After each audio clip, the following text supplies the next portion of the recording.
Jersey, this is Low Fidelity. I'm Jeff Heller. And I'm Mike LeBrie. On this episode, we will be reviewing Rumours by Fleetwood Mac. You can support Low Fidelity by reviewing us on iTunes, subscribing to us on our Reddit and YouTube channels, and by following @Lo-Fi Podcast on Twitter. All the links you need are in the description of this here episode. You're always welcome to share any feedback in the comments or send us an email, feedback@lowfidelity.info. Welcome to Low Fidelity. We are going to be looking at this mammoth pop album, Rumours by Fleetwood Mac. Looking back, we started this version of Lo-Fi talking about the number one album of all time. That made sense. We're going to get into our groove. We're going to have fun with it. We've explored some other genres, something like John Prine, where it's not something you and I would typically listen to, but it was important to its genre and to lots of other singers and songwriters. We've explored XTC, which is a band that you've enjoyed, but wasn't quite the big mainstream hit that they probably should have been over here in the US. We talked about Yellow Magic Orchestra, which was, again, coming from my perspective, but also a huge influence on their genre. Fleetwood Mac, though, I mean, why do we need to review Fleetwood Mac here on this show? Well, I think in the same kind of way as why we started with Michael Jackson, it's always good when you're diving into something more specific to come back to something that is very popular for a number of reasons, just to have some variety in there in terms of what kind of audience is usually coming to this kind of music, especially when you have albums that fall on that list of the best selling of all time. There has to be something in them that can draw this huge, massive amount of people to it. And if you can figure out what that thing is, then you can see if those elements show up in something that's more embedded in their own style. Yeah, see, we still see elements from this in, I don't know, necessarily today's music, because some of the stuff we've listened to over the years, because we are about the generation removed from this album. It's like, can we still just kind of jump into it and appreciate it for what it was at the time, what it still is? And I guess we're going to find out. Especially with this album, we are going to have this mentality where it's viewing this as an album versus viewing it as its singles, the same way that we did with Michael Jackson's Thriller. I know, right? So things like track list and other elements of what makes an album is going to come into this. Unless you have anything further, why don't we go into the review? Let's do it.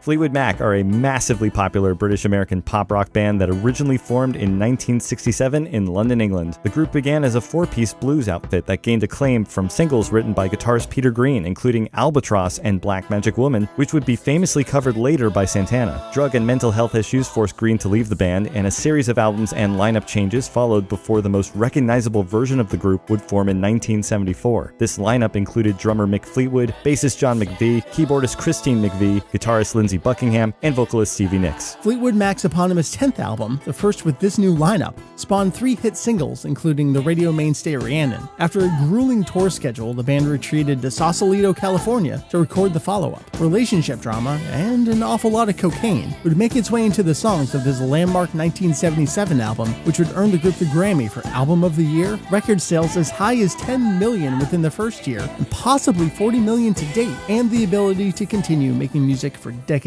afterwards. I have so many notes on this album in particular. Yeah. Just so many things to spotlight, to talk about. But before we get to any of that in our review, it is always our customary role to discuss the things that you might want to listen to first before coming into this album. There is not much here from other bands that really I would suggest. It's just the band themselves, because it's fascinating to me just how much of a change there is, a sea change they call it, between the blues outfit Fleetwood Mac and this pop outfit Fleetwood Mac that would form later on in 1974. But of that early incantation where they included Peter Green, yeah, absolutely. Listen to Black Magic Woman or Albatross. If you've been a fan of classic rock, you'll certainly recognize Black Magic Woman. That's a standard of Santana's at this point. Yeah. In addition to that, if you want to listen to something of the previous album to Rumours, the eponymous 10th album of Fleetwood Mac, then songs like Over My Head, Say You Love Me, Rhiannon, even Landslide, which was a very popular song from their reunion tour album, The Dance, they're terrific pop songs. And I think when you have such a promising first album like that, it only makes sense that they would continue to do something bigger and better. But I mean, who would know that Rumours would go on to get all the accolades and the sales, especially the sales? I was gonna say, that's the thing. We're already 10 albums into this band's career here, and then we get to arguably the most successful. Yeah, and we're going to break down exactly why some of this could have been successful and just the magic that goes into who was in the band and how it led to these incredible songs. What we are going to do in this review is not go track by track. We are going to jump around because because, as you'll probably hear later on, I am not a fan of this track list whatsoever. We will get to that. It's only a 40-so minute album, too. Yeah, very true.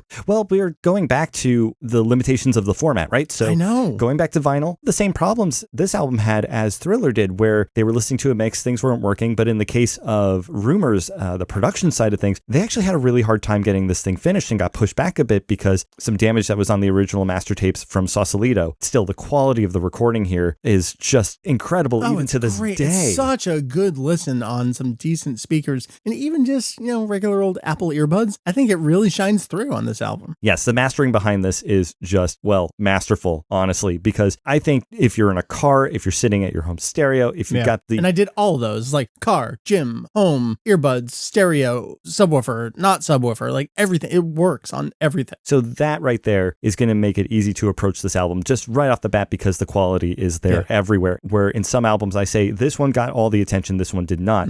I don't see that here. I think there's a consistent quality that goes throughout, even with some of the stuff that doesn't have a lot of highlights. It's still just superb listening quality here. With that said, we are going to jump around, but I really want to look at secondhand news first because as an opener, I think it does a pretty decent job with the strumming of the guitar coming in. And then we get this country-ish, slightly Scottish Celtic kind of feel to it. Yeah, definitely. And I feel like that does appropriately set the stage for what you're going to hear here throughout the album. You're going to come back to a little bit of that twangy sound over and over again. But you got all the different instruments. You got some different little vocal things going on at the same time. And you got that do it, which I'm not entirely sure how I feel about that. So I'm like, what are you doing? You're just going bang, bang, bang, bang. Like, you're supposed to be hyping me up, but you're not doing anything particularly exciting or, dare I say, talented at that point in the song there. I say all that. I really do love this song, though. I feel like it gets me going. It gets me pumped for the rest of the album.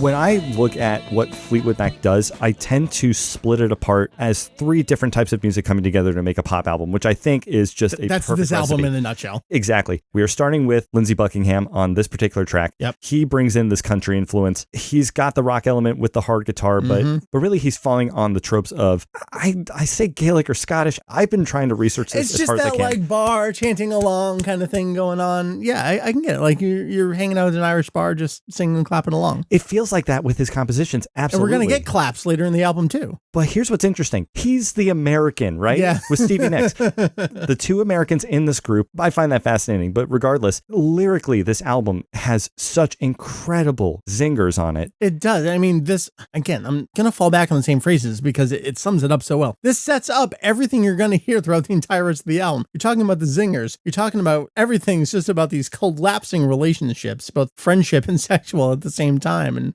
families breaking apart and coming together in weird ways. Like you hear all of the friction, but most of the time it's wrapped up only like 1.5 times with optimism on this album, but at least with some kind of pep to it. So like they're using it as their own self-medication right here. In a way. And, speaking of the optimism, when Christine McVie comes in here with, I think 2 of her tracks actually are really the most optimistic songs on the album that are actually saying, hey, you can get through this, or loving is fun, right? I mean, that's a really different kind of take from what we're seeing in a lot of this. Let me just bring up a lyric from Secondhand News here, though. Lindsey Buckingham sings, "One thing I think you should know, I ain't gonna miss you when you go." And it's such a basic thing, a simple little rhyme, but the way it's delivered, it's so good. The way it's delivered, the fact that the chorus is just bam, bam, bam, bam. Right. He's got such a unique style to the way that he works. And what I know is that not only is he handling the songwriting in 4 of the songs, We'll Count the Chain, which is just a mash of everybody, right, but he's also really taking a helm at producing this as well. It's the band and Ken Calais and Richard Dashit. Those 2 guys really just are engineers, with Lindsey coming in, filling in all the space around the stuff that they're performing. I mean, to me, this is like a Lindsey Buckingham album, but with all these other performers kind of coming in with their own compositions and their own playing style. The one thing that I have a hard time with Secondhand News being track number 1, to me, there's just no flourish to it. It's really contained contained. And I feel that way about so many songs on this album. Can I actually jump ahead a little bit to one that I felt this exact same way? You mentioned it, and it's actually The Chain. Is throughout that song, there are all these instances where I'm like, you could have done a drum fill there. It's just a standard, as the song is kind of building up a little bit, it's just a I felt like there should have been a drop out of the drums, then an extra hit, and then maybe a cymbal or something, or any kind of fill at all.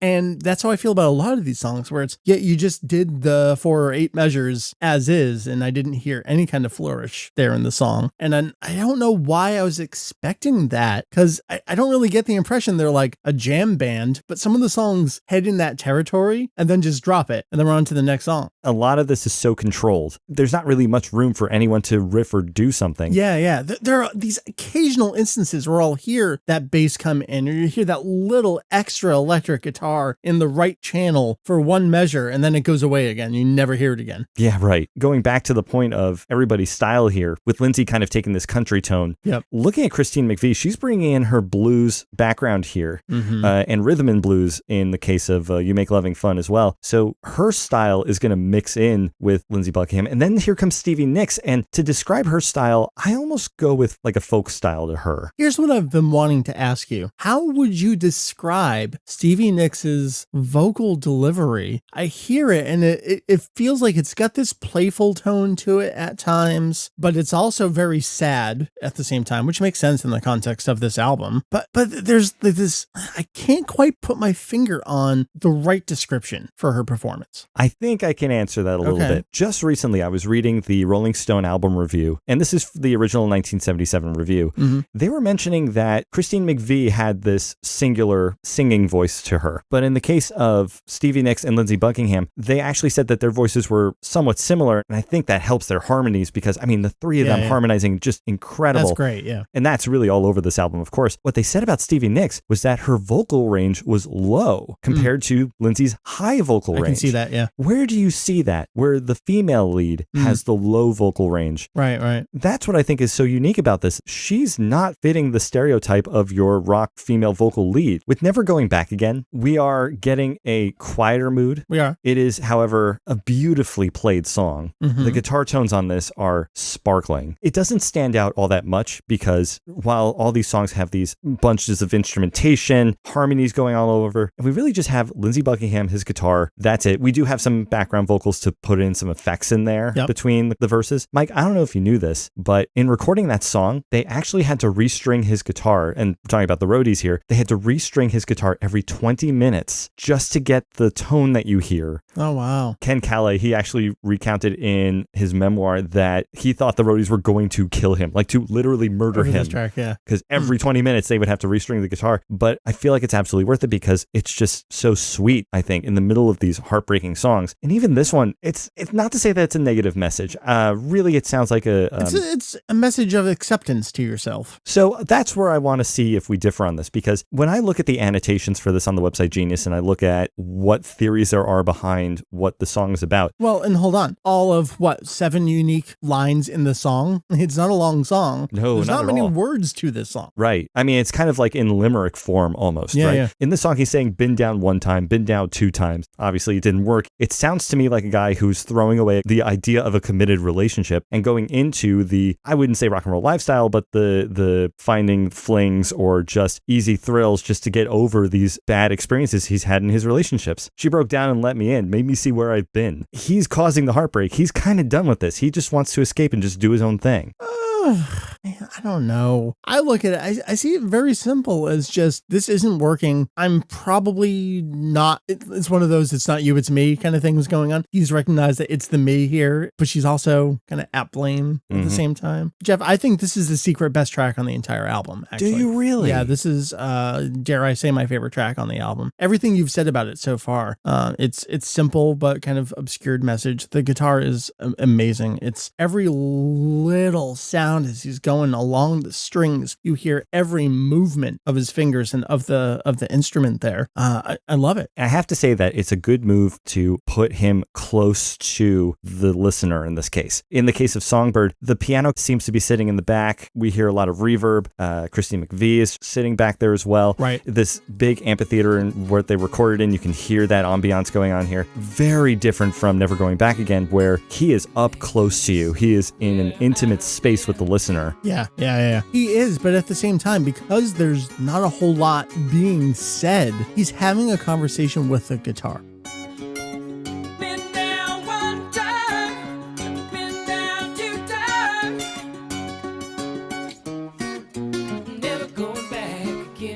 It does sound like that. You're really only hearing the words from the one side. The words that you are hearing, it feels like he's responding to something in a way. I could certainly see that. Because the way that the guitar does its little thing in between his lines in the verse. Yeah, it's like a call and response to himself in a way. It's a very intimate, personal conversation going on here. Yep, I love it. So you want to talk about Songbird a little bit? I do. And with Songbird, just in contrast, the idea that you could have this wide open space, and whereas Never Going Back Again had this very personal subject matter, not very specific, but at the same time addressing some real issues there. With Songbird, this is more general in a way. I think Christine McVie is addressing not just her own relationships, but really just relationships in general. I actually really like the imagery that shows up in the song. And the songbirds are singing like they know the score.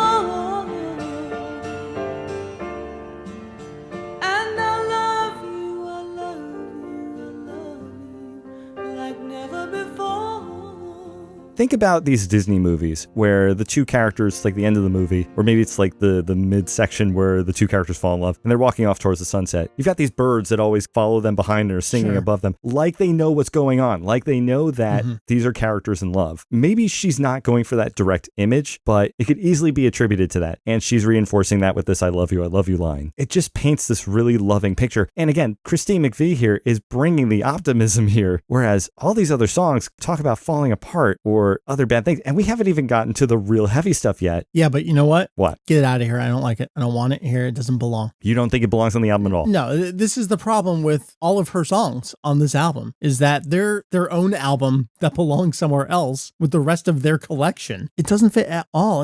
We talk about some of that optimism. It's too much of that. And it's also, we have all these different sounds. I think this is the point where you truly discover how many cooks are in the kitchen on this album. You have how many writers going on? You have how many different performers, vocalists, lyricists going on? It's too much. And I know you take her songs away, you don't have a full album. And Songbird in particular, it just does nothing for me. It's completely flat. No kidding. Well, I'm going to fight you on some of those Christine McVie songs. Some of them. All right, we'll see where we go on those. I mean, this is the big one for me. It's like, I can't wait to get to the next track every time. Okay, so let's leave some optimism behind. Let's get to some of the dirty stuff. Okay, where do you want to go? All right, now we're not going to focus too much on the history of the relationships within Fleetwood Mac at this time period. It's rather well documented.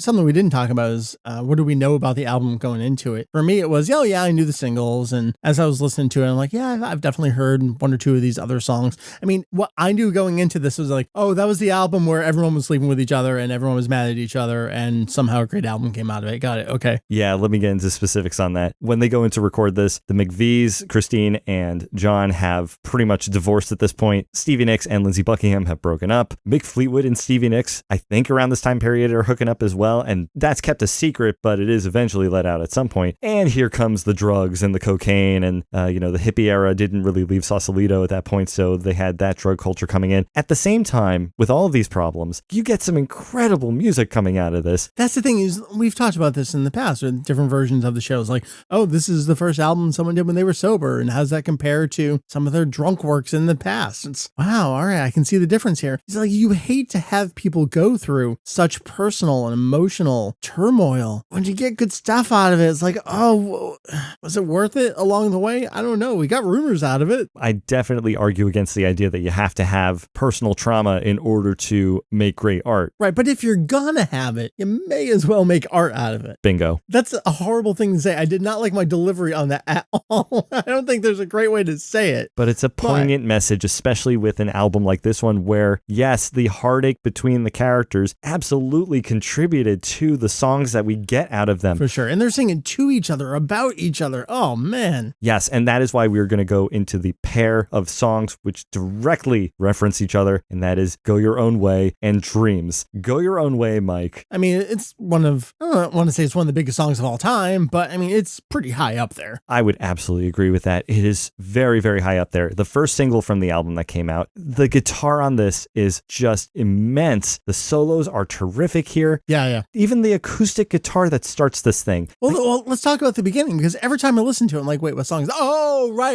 That's, of course, it's the biggest one. I never remember it as it starts. It doesn't sound like itself. Really? That opening electric guitar doesn't spark anything? Yeah, it doesn't. Oh, that's fascinating, because for me, I hear that, and I think what stands out to me about it is the fact that it seems off rhythm, and then maybe it hits the rhythm as soon as, of course, everything else comes in. And the chorus always comes in sooner than I think it does. Oh, that's true. Again, the lyrics here on this album are just simplistic, they're succinct, but they're hitting hard. I mean, especially on this track. It's such a forceful delivery throughout the entire song, but that sells it. They're selling this song. Yeah, very much so. You can go your own way. Go your own way. Tell me why everything turned around. Packing up, checking up, so you wanna do. I mean, how many people could relate to a line like packing up, shacking up's all you want to do? That hurts, man. Yeah. I mean, I could understand. I know Stevie Nicks, of course, had a hard time with the song, and when they play it live, trust me, I don't want to be the subject of this song ever, because this is scathing. Yeah. But I guess that helps it be relatable to people. And what also makes it relatable is the amount of anger and force that is behind the playing, that is behind Lindsay's delivery. Yeah. So here's where my conflict comes in with such a great song like this. Okay. You can get the sense of the anger, but the song itself is not very angry. No, that's the thing about this album, is even the most scathing material is wrapped up in something. Poppy is not quite the right way, because it's still kind of angry rock, but like angry rock for the 70s. But it's safe. It's so super mainstream safe. We're not saying safe as in like without teeth, right? I mean, this was a popular radio mainstay, but at the same time, the melody is just so vivid, I think. And I'm telling you, I think the mastering of this and the production, Lindsey Buckingham's extra things that he throws in there, his solo is incredible here. It's great, yeah. Super harmonic. It's hard to resist. The fact that he can make things so harmonious and work so well together, not only does it really go to his credit as a producer and to the ideas that he can bring to someone's music, even his own, but I mean, just the fact that you're matching this with such a terrible circumstance in his case, you get the sense of the drama behind this really popular song. And maybe the fact that a person can be so attracted to this then leads them to find out about what brought the song on. And that then brings all that emotion to it, where it's like, oh, this is about this person really not happy with this other person. I think it's so much more simple than that. It's just a very well crafted pop rock song. And as you mentioned before, it's an earworm. It gets in there and it doesn't go away. And that's the song, and people love it for that. Maybe they'll start paying attention to the lyrics, but they may just sing along with it too. That's very true. Now, a couple things that I want to talk about that really make this song sparkle to me. Those drums. I mean, Mick Fleetwood is doing some really interesting tom work in those verses. And you don't expect it. You can't really map it out. I mean, it's not all over the place. It's structured, of course. He's doing a pattern that's the same throughout the verses, but it's so unexpected. It's not your traditional 4/4 beat that you would get later on in the chorus. And apparently the story is that Mick Fleetwood was listening to what Lindsey Buckingham wanted him to do on the drums, and apparently Lindsey's like beating on Kleenex boxes or something, and Mick Fleetwood's like, okay, sure, whatever. And he goes and records his drums apparently without Lindsey there, and is trying to figure it out, like, what is he talking about? And ends up doing this really weird pattern, and they keep it. All right then. But why do they keep it, Mike? Because why isn't this like just kick, snare, kick, snare? Yeah. Why do we have this mess of toms in here? And this is one of the only times where it feels like that, where it's not just the standard rhythm throughout all the songs. So I just feel like maybe that chaos is there to help with just the anger that is behind the reason of the song. Apart from that, John McVie's bass here. Yeah, there are a couple standout tracks for it. This is the quintessential one on this album. He does have those other moments on the album. The chain, obviously, he does it there too. Yep. His playing is so good. All right, one more lyrical thing here. Lindsey Buckingham sings, "If I could, maybe I'd give you my world. How can I when you won't take it from me?" Wow, that's more profound than a lot of the other stuff we got here. I disagree. Yeah?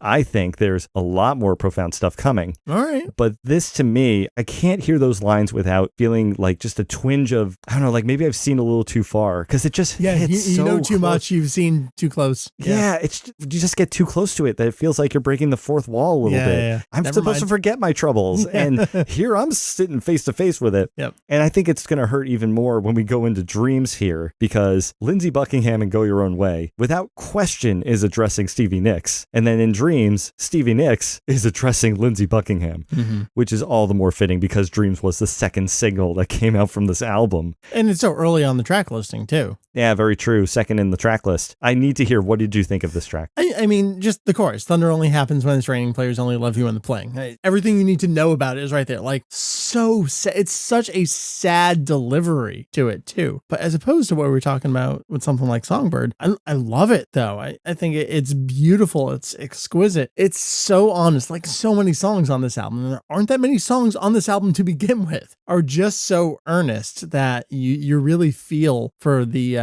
delivery and the story behind it. Have you always been in love with it, though? It's tough to think about because this actually wasn't one of the ones that I knew the most. Had I heard it before? Yeah, but as opposed to Go Your Own Way, Don't Stop, it wasn't something that was kind of like on repeat throughout my life. It was like, oh yeah, all right. So I was really approaching it essentially new here again. All right, then I have to be honest with you about something. Yeah. I never liked this song. Oh, really? Ever. I felt like it was boring. I didn't feel like it ever went anywhere. Well, did that change upon re-listening to it here? Holy crap, Mike. The amount of notes that I have for this. Okay. We seem like we have this, I don't want to call it a problem, I don't want to call it an issue, but we have this situation, Jeff, often as you re-listen to albums for this purpose, is that it forces you to re-examine some of these songs that you thought you knew. And in my case, Mike, I can even tell you exactly why I didn't like it originally, and of course why I love it now. When I was listening to these songs on the radio growing up, I don't even know if I recognize them as the same band, but... Oh, I mean, that's the problem with this album, is that you have essentially these three vocalists, and sometimes they're at the same time, but otherwise you never know they're from same album, never mind same band. That's a good point. I mean, I guess the only reason why I even thought that they were part of the same band was because I kept hearing them over and over again as a kid. That and my parents owned the vinyl, so that helps too. But in the case of Dreams, I'm going to break this thing down, not just with the music like I usually do. I'm going to go with the lyrics as well. Okay, let's do it. Actually, the first thing, Mike, that I want to do with this is a little bit of both lyrics and music here. When you think of the phrase, "Now here you go again," how do you say that phrase? With your eyes rolling into the back of your head. And what tone of voice do you use? What's it sound Here like? we go again. Or, "Now here we go again." Yeah, it's like there's definitely an ebb and a flow to your delivery there. And how does Stevie Nicks sing it? Now here you go again, you say you want your freedom. I love that. I love that little moment. The fact that she could do that in her music, intentional or not, I don't know. It's such a passive aggressive kind of delivery to it. I mean, just going through the whole thing. Now, here you go again, you say. You want your freedom. Well, who am I to keep you down? It's only right that you should play the way you feel. Like, it's just this, I don't have the words to describe these words. But there's something so sad in that. She's saying it's only right that you should play the way you feel it. He's a player, right? I mean, we're talking about Lindsey Buckingham here, and that's the guitar player of the group. It is quite clear just from this one line, basically, that he is in this relationship with Stevie when he is being a guitar player and an artist. Every other time he is gone. He is out of the relationship. Maybe he's not as passionate. Maybe he's not as invested, but he is there for the music. And we are getting that exactly with these first few lines. Yeah. And it's painful. That's what you read up on this album, is that they all came and they did their stuff in the studio, didn't talk to each each other and left among the cocaine parties and everything else going on. All right, let me bring it into the rest of the stanza, though. It's only right that you should play it the way you feel it, but listen carefully to the sound of your loneliness. Like a heartbeat drives you mad in the stillness of remembering what you had and what you lost and what you had and what you lost. It's that you don't know how sad you are. You don't know how miserable you are. And you're going to do everything in your power to ignore those feelings and be oblivious to those feelings. And the instant you slow down, you're going to feel it. And I see it coming a mile away. And it's like, it's I told you so as a song without actually having to say I told you so. It's every other word around I told you so. But you know what she's also doing here? Because he's a player, she's saying, look, you're here surrounded by this noise and everything's great. I want you to listen to silence, because it's in that silence where you can concentrate on your thoughts, and that's when you realize you lost something amazing. Right. That's crazy. And she says all that without actually saying that. Like, it's so smart. It's so good. But moving on, going into the second verse, now here I go again. I see the crystal visions. I keep my visions to myself. It's only me who wants to wrap around your dreams. And have you any dreams you'd like to sell? Dreams of loneliness? I'm still kind of curious about the whole I see crystal visions, but I keep my visions to myself idea. But it's only me. And she sounds so sad when she says it's only me who wants to wrap around your dreams. It's a very sad song. It's sad. It's loneliness. It's acceptance. Every point along a relationship is being described in this song somehow. I would say so, definitely. It's filled within that allegory that she's setting up here. But it's the idea that she can wrap around a dream. That's what she's there to do, right? And she is so committed to this person. She's the only one who loves him enough to be able to do this. So much so that she's sarcastically almost suggesting to him, hey, look, if you sold it to me, I would buy it, right? All of these songs on all the different sides, they're all accepting defeat and giving permission while at the same time saying, I told you so. I don't know how to reconcile all the different deliveries, all the different messages, all the different admissions of defeat, yet being right and winning the war. Honestly, can't wrap my head around it. And I think you brought it up before too with the chorus, just the whole idea of players only love it when they're playing. Like, this is a fact of life. This is something you can't change. This is such an obvious thing. And that is you. I've got you figured out. This relationship, if it's like rain, it's when they're no longer in the relationship and the rain happens. And that's what makes him realize, this is what I had. This is what I don't have anymore. Screwed the pooch, yeah. Yeah, right. God, it's just dripping with such sadness. At the same time, I do feel like that she's being optimistic here just a little bit in trying to say that even though he may only be interested in a certain circumstance, she's still willing to wrap herself around his dreams, to be that person for him, because she's the only one who could really do it for him. But let's bring that further into the music, because there's stuff in the music that leads to this conclusion as well. First off, this song has some pretty minimal instrumentation when it starts off, right? Yep. We've got some low tones in the bass. There's some keyboards going on very quietly, and it leaves all this room for Stevie to ring in the high notes here. And Lizzie's guitar is going to come in sort of like a call and response type of thing. All right, let's go into the backbone of the song. We've got two chords here. The first one that plays is the F major and the G major, and it's just back and forth, F major, G major. This doesn't resolve anywhere for a while. Even in the chorus, the verse and the chorus is just F major, G major, back and forth. Meanwhile, Stevie is singing a melody that is harmonious to this, or consonants, another word for it, except in the second half of the verses, when she ends each line, she's singing a C note. Okay, so why is this significant? Because a couple of times a G major chord is playing behind her when she's singing a C. And if you listen to those notes together, it sounds like this. That's not very harmonious. No, that is not a pleasant noise. No, that is dissonance, right? I think there's something to this. I think that what Stevie's doing when she hits that C at the end of her verses and at the end of the chorus, she's actually setting the tonic. Now, if you don't remember from our Thriller review, the tonic is basically the key that the song is established in. In the case of Dreams, we never hear a C major chord ever in the song. We hear F and G, and it goes back and forth. But wait, if we look at the bridge, we get a third chord. So there's only 3 chords to the song. So what's the third chord, right? Do we go from F to G, finally to C major, finish the song, and everybody's happy? No, we get A minor. We've got all this tension and it's never resolved, basically, except for Stevie. Stevie is singing the C major, which is the tonic of the song. That's what we should be resolving to, but we never get it. Even to the end of the song, it ends with an F major. We never resolve to C. Well, that just perfectly complements everything else about the song and the lyrics, the delivery. You see why I love this track now, Mike? Let's go to I Don't Want to Know, another Stevie Nicks song, but also it's her and Lindsay really here, which I think coming off of Dreams right there, I think is a great place to go.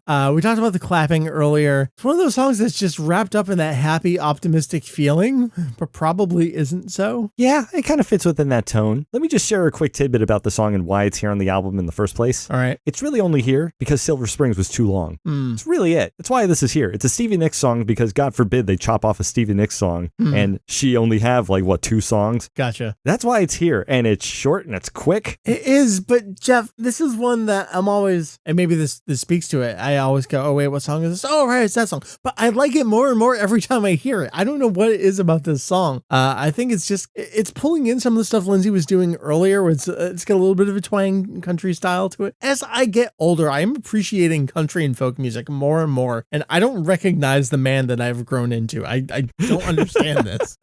But that being said, I really enjoy it for that. I love male-female vocal harmonies, and it's in full effect here. What do you think about the verse just being repeated as is at the very beginning of the song? Is this just not a fully baked song, as you're almost kind of alluding to?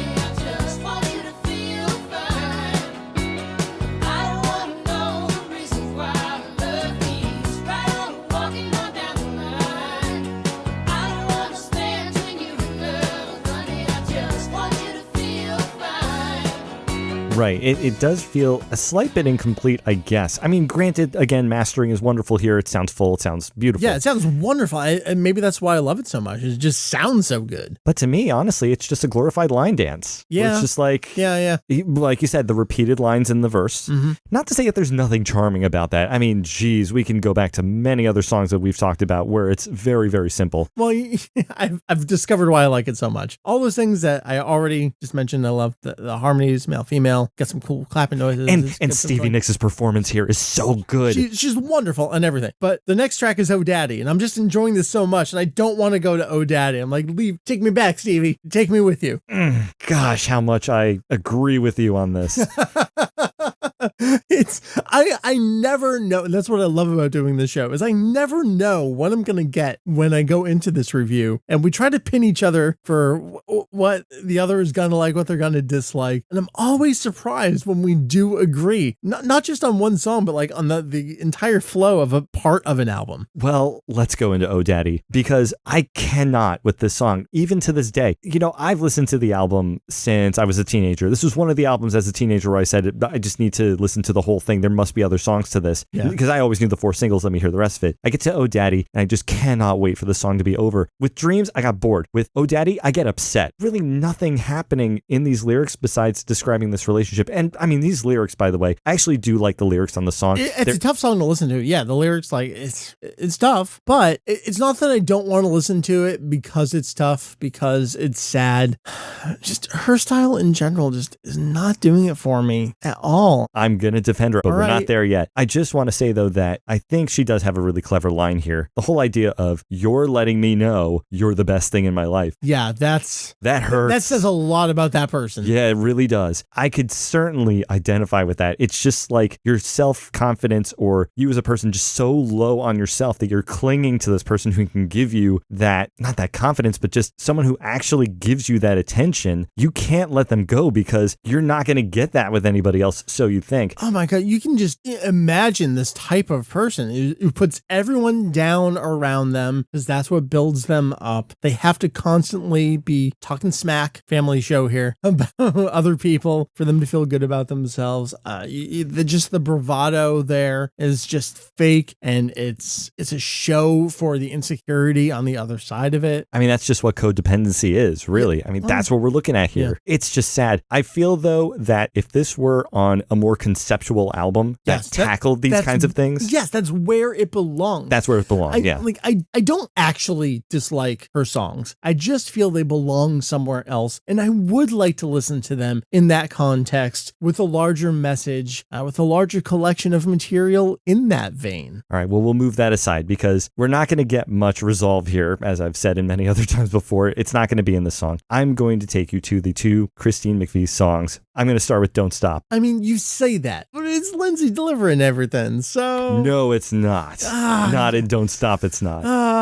I'm glad you brought that up. It's one of my favorite things here. The fact that you've got Christine McVie penning the song. Yep. The first set of lines going to Mr. Buckingham. Yep. Does a splendid job. And then here comes Christine McVie in the second verse.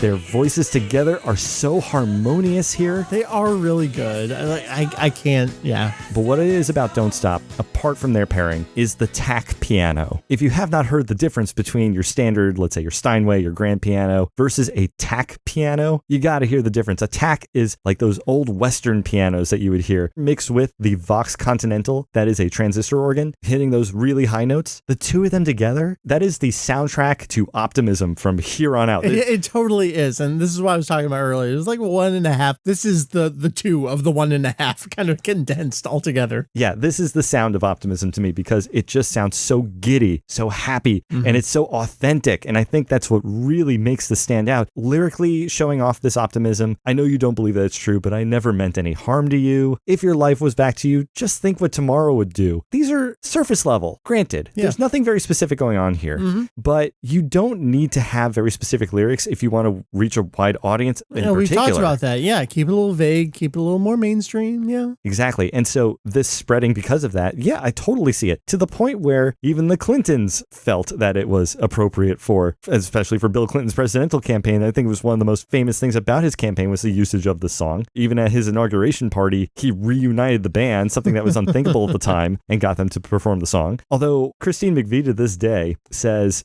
maybe they should have played Little Lies instead. Referencing his later, yes. Yeah. Can we talk a little bit about, this is one of the only spots of the album where I feel like the before and the after, everything really, really works together. I really love how this comes off of Never Going Back Again. Even that's a little bit more of a downtrodden, that's got that optimism, like as you were talking about, the twinkly, sparkling guitar, that's got that kind of a happier sound to it. Like it's in a bit of acceptance. And then we go into Don't Stop, which is just like, yeah, all right, we're going here. It continues on that track and it's had a bigger sound. Yes. An even bigger sound. Yes, I agree. And then, we go to Go Your Own Way, which is a scathing song, but it's got such a forceful, positive delivery to it. I don't know, but I feel like the transition between these three songs in particular are just perfect on this album, which is not something you can really say about any other series of three songs anywhere else. That's for sure. So coming off of Don't Stop, by the way, the third single off this album, let's go to the fourth single, the final single, You Make Love and Fun. Another McVie song. It feels like it's got a little bit of almost a disco flair to it.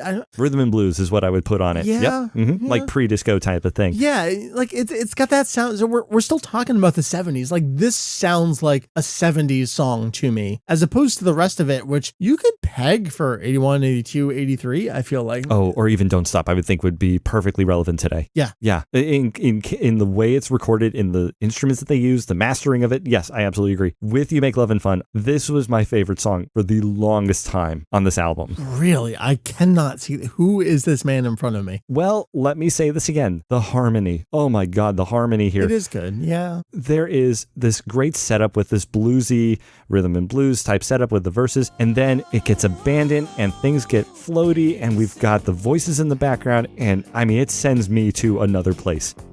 This feeling follows me wherever I go. I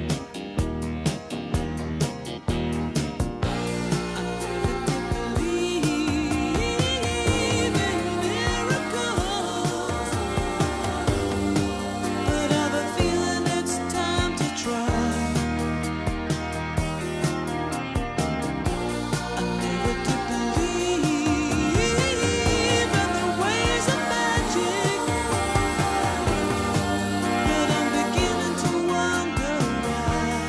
That's probably it. It probably just sends me back to that time period of listening to the song in the car and feeling like if I had a crush on somebody that day, that was in my head as soon as I heard that moment. It's just the ethereal quality of the of the chorus, just the whole part of it for some reason just has that real intimate feeling to me. I love the ending because it's this great loop that just fades out, and I feel like it's a wonderful way to fade out the song. Do I really care about the lyrics? It kind of, sort of, actually. I mean, I feel like, again, Christine McVie comes in with the optimism. Here she is saying, sweet, wonderful you make me happy with the things you do. What a great opening line, just because that's telling me everything I need to know about what the song's about. But that's going to round out all the singles of this album. Let's go into Gold Dust Woman, another killer song from Stevie Nicks. And I feel like this is another one that radio would pick up on later. It's like, I'm listening to the album going, I've heard this song. I know I've heard this song. Not to mention the number of covers that there are of the song as well. That's probably it too, yeah. And I think it just has to do with the fact that there's a lot of spooky material going on here. Yeah. I mean, she is saying these kind of harsh lyrics, although not really pointed at anyone directly. Although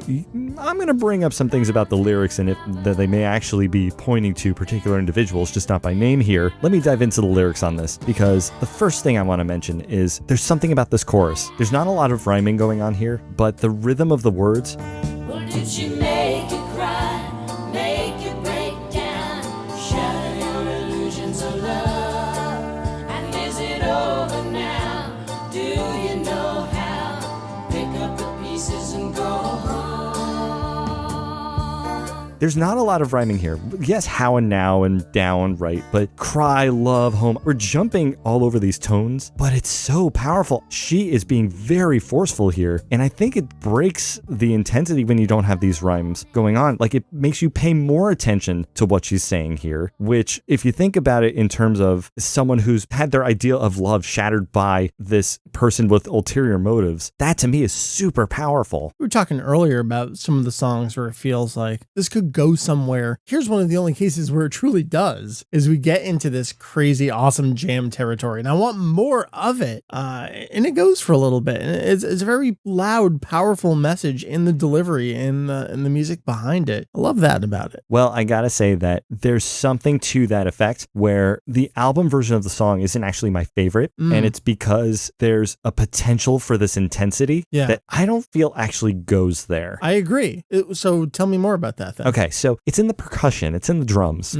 because I listened to versions of the song where, yes, the verses are 4/4, but then in the chorus, there are some versions that are more heavy that play a 2/4 drum beat. So it slows down and it's hammering it home. If you listen to, and I kind of don't recommend this, which means of course you're all going to, there is a live version of Gold Dust Woman that they put out as a single. And I hate to say it, but Stevie Nicks was in her probably most coked up state when they did this recording, because her voice is pretty terrible on it. But what they do in the drums is exactly that. The verses are 4/4, but they slow it down in the chorus. It's like boom, doom, doom, doom, doom, doom, doom, doom, boom. You get the heaviness of what she's doing there. Just sounds so much more powerful than what happens here. Maybe that's what I want, yeah. Lyrically, though, there is something here as well, besides the chorus, that I think would put an interesting spin on this. Let me ask you, Mike, first. Okay. What is the song about? Is it about a particular person? Is it directly referencing something? Or is it just about drugs like everybody says it is? I don't know. This is definitely, to me, the most open or vague song. So I'm going to refuse to answer you and demand your traditional expert context and commentary. All right. Well, what I saw when I was researching this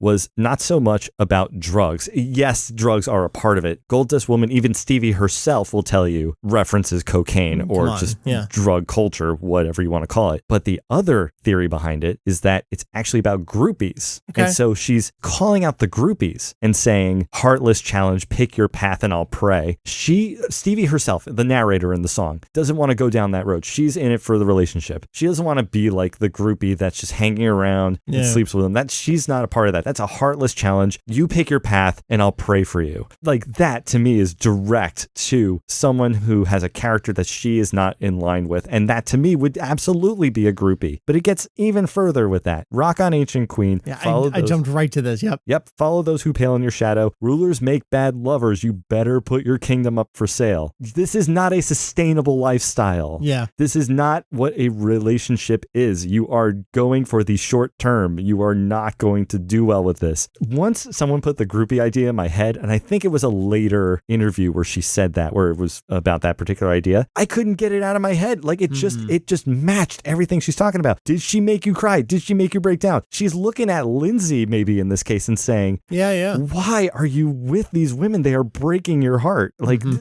what is it over now? Do you know how to pick up the pieces and go home? Because you're just broken. Yeah, She's do you left you even know what broken. to do with yourself at this point? Yeah. Crazy. Which gets back to what we were talking about earlier, where it's, I've pegged you for who you are. I've got you all figured out, and I'm the best that can be for you, but this can't work either. So, and that has got to lend itself to the appeal of the album where it's so relatable. All right, that is going to bring us to the last track, strategically placed at the end of our review here, because when we look at these different songs written by the three main songwriters here, this is the track where it's not just one of the main songwriters as it usually is. This is a collaborative effort. We got everybody in on this one. The credits go to all 5 band members, and I think it makes perfect sense. Let me break down exactly how the song came together. The original structure of the song comes from a Christine McVie demo called Butter Cookie. Yes, I need you here with me. Don't leave me in this bed. You know I can't live without it. John McVie comes in with that bass line. That's his idea. Mick Fleetwood comes in with the drum at the end, so they both do that ending section. yep.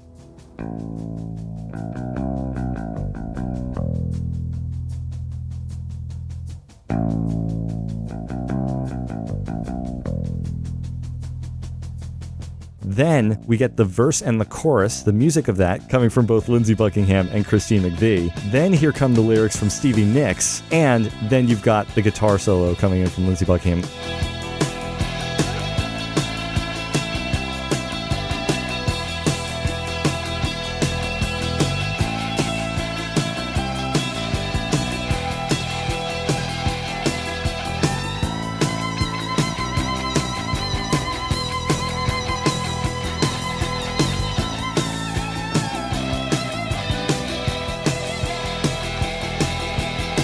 That is your assemblage of puzzle pieces that make this song. And I have to tell you, Mike, this should have started the album. I can see that too. I see this strengthening of a band as a unit here, even if the band themselves probably didn't think of that at the time. This one song more than anything else.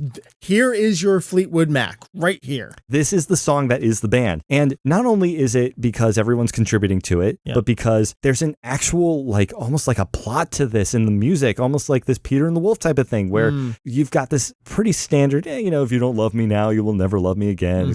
And then cymbal crash, things flatten out, and then they get quiet, and then John McVie comes in with that stellar bass line, and then Mick Fleetwood comes in, and then Lindsey Buckingham's got his guitar solo, and it just explodes at the end. Beautiful. This is absolutely brilliant. That is Fleetwood Mac to me. Like, that as a band, if you were going to have a song that shows them being more cohesive, to the opposite of your point where you're saying, no, this is like 3 separate songwriters, just, too many cooks in the kitchen. This is where they gel and actually sound like what they could be together if they went into more conceptual territory. Definitely. But the thing is, I want more of it. It doesn't give me enough of it. This is what I was talking about earlier, where it's, all right, everyone's got their chance to shine and everyone's jamming, but I need twice the length of this album to let all these songs really expand and breathe and really find themselves. And this, more than any other song on the album, I really need them to dive more, just reapproach that section again, really figure that section out again. That said, as it stands, it's a fantastic song. It's just gorgeous,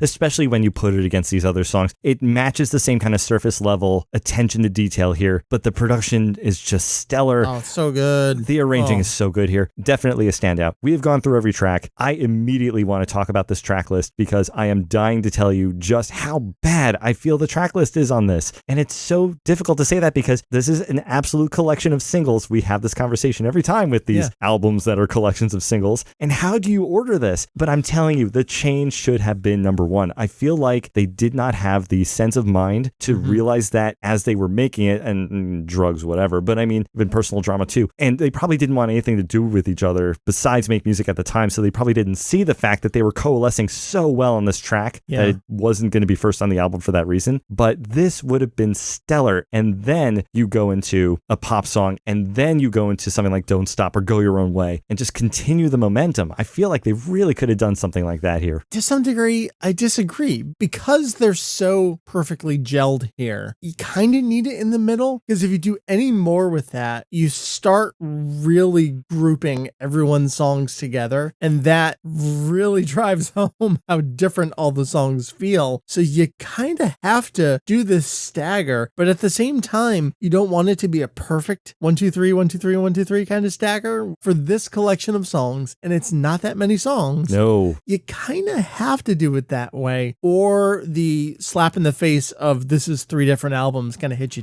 too obviously. Yeah, you're right. I think a part of it is the fact that you can definitely hear a separation between the songwriters, and that is hard to manage. Yeah. I mean, especially in a situation like with Silver Springs, I'll bring it up again because we don't get that song on this album, and which is a shame because it is a beautiful ballad. Granted, I didn't like the album version they recorded. I love the version on the dance though, but the lack of its inclusion here, I mean, yeah, the vinyl format wouldn't lend to it, and we've talked about that before with the Thriller in particular.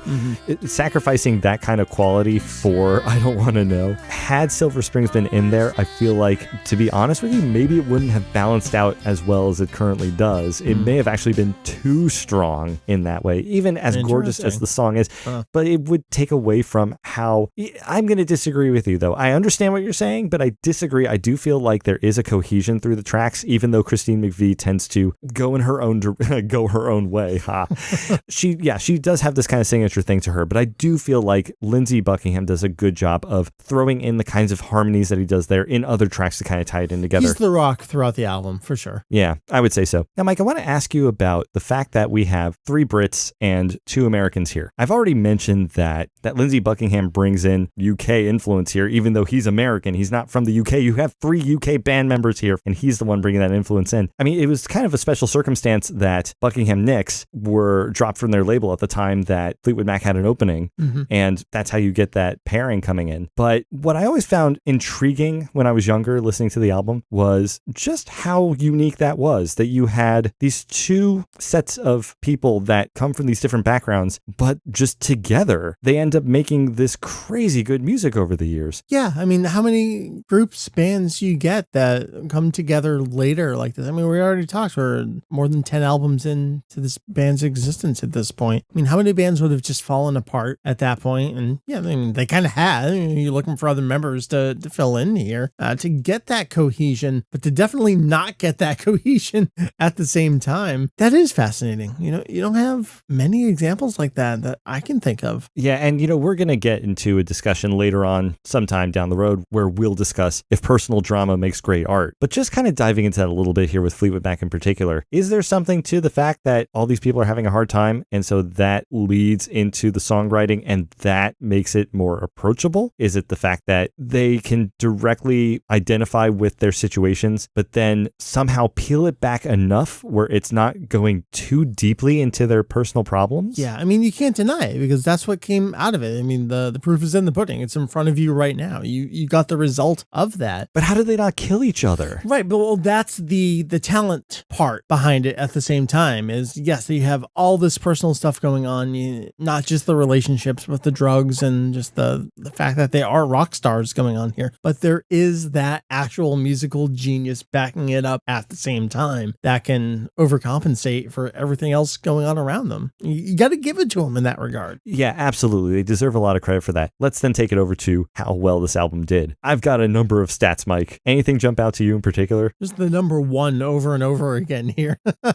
Yeah, exactly. The fact that it was their second number 1 album, that's a huge achievement. Just getting that number 1 album. They did it twice. First with their eponymous release, the 10th album, and Rumours, of course, their 11th album. Number 1 on the Billboard 200 for 31 non-consecutive weeks. Number 1 in the UK, Australia, Canada, New Zealand, whoever knows English, basically in the 70s. Certified platinum, which means 1 million copies sold within months of its release. Apparently, there are stories where at some point they were shipping out 800,000 units a week. Oh my God. Which leads to the fact that they were able to sell 10 million in the span of a year. That's insanity nowadays. Of course, it would lead to awards. They got the Grammy for Album of the Year. They also got the American Music Award for Favorite Pop Rock Album, and also got it for Favorite Pop Rock Band, Duo, or Group, which I find funny because, of course, they're kind of warring with each other, and yet here they are getting the best It's a band. It is a duo at times. It's a group at times. Yep. Yeah, it kind of fits all of those It's tags. actually all of those individually. Exactly. And to this day, claimed to have sold 40 million copies worldwide. 27.9 of them have been certified, but 40 million. Only 4 singles. I find that fascinating too. With Thriller, we saw it where pretty much like every track on the album minus 3 or 2 didn't become singles. It's a huge amount. Half of that amount of singles here. Yeah, but like I said, I felt like I knew a lot of these songs as I really listened to this album through for the first time. So I think these songs hit as if they were singles along the way. And obviously I wasn't there at the tail end of the 70s to hear it, but clearly throughout my life I had heard these songs along the way, and it stuck with people. Going into further listening here, if you listen to Fleetwood Mac's Rumours and you love it and you're not alone in loving it, obviously here, and you want to keep going down this track, oh geez, there's a number of ways you could go. I mean, from artists that came out at the time to artists nowadays who have said that Fleetwood Mac Rumours is their primary influence. Honestly, you just go Google it, of course, but just some notable things that I want to mention for further listening. First of all, I encourage everybody who has listened to and loved Rumours to go and listen to Tusk. The double album itself is badass. We are absolutely going to review that next. Apart from that, artists like the New Pornographers, yes, I absolutely think you should go listen to the New Pornographers. They are an indie Canadian rock band. You have that balance between the male and female vocalists in a lot of their songs. Their pop sense is impeccable, but they have that indie sense which puts them out of their time and out of their place, and so of course they're not as popular as they could be, but together they just make an incredible sound. While we're talking about male and female vocalists, kind of folky sounds, I mean, I don't think there's a direct connection, but what immediately pops into mind for me is Stray Light Run and The Narrative. The Narrative's most recent album, which finally came out maybe a year or 2 ago at this point. I've been waiting for it for a year or 2 by the time it came out. I think that's got a great sound to it. Lots of very heartfelt, honest delivery in it. You get some acoustic guitar, you get the male-female harmonies going on at the same time between both Stray Light and The Narrative. So from Mike's scene, I think that those are 2 really great transition points to go into. Other artists you may have heard of, Lorde has said that Rumours is one of her favorite albums. I can see that, yeah. I think let's say go listen to the Cranberries right now. I mean... Ooh, that's timely. Even if it's not super specific and super direct, that there's any connection there, use that as an opportunity to go back. Yeah, great idea. Wonderful. That's going to conclude what we have to say about this mammoth album, Rumours. Going into Tusk, this transition is going to be so interesting because this fame from drama cannot last, and someone's ambition is going to drive this into a direction that might not exactly be in the band's best interest, and especially when we talk about a double album as a response to Rumours. I'm also excited for it because it's going to be, here on our show, our second opportunity to stick with the band for a little bit and see what that next avenue is, see how it relates to the previous work, see where they go from there, see what the reception is, see what the work is like. And I'm curious what other people think about that as well. We've done some one-offs. We did Michael Jackson, we did John Prine, we just recently did Yellow Magic Orchestra, but again, we did the 3 XTC albums in a row, and now we're doing 2 Fleetwood Macs in a row. I'm real curious what people think about the different approaches, what they like, what they feel they're getting out of it. Before we finish things off though, yeah. So we have this review coming out in early February. We're just going to take the rest of the month off. We got to prepare for Tusk. So we're going to spend that month listening to it. I'm going to get my notes together. We're going to be ready and back the beginning of March. Looking forward to it. Hope to see you there. So with that said, that is our review of Rumours by Fleetwood Mac. We're always interested in hearing what you have to say about the albums we review, so join the discussion on our subreddit or send us your take on this album here, feedback@lofidelity.info. Next month on the show, we are going to examine ambitious projects in popular music, and we'll also continue our discussion on Fleetwood Mac by reviewing their double album follow-up to Rumours, 1979's Tusk. Until then, thank you for listening to Low Fidelity, and we'll see you again in a couple weeks.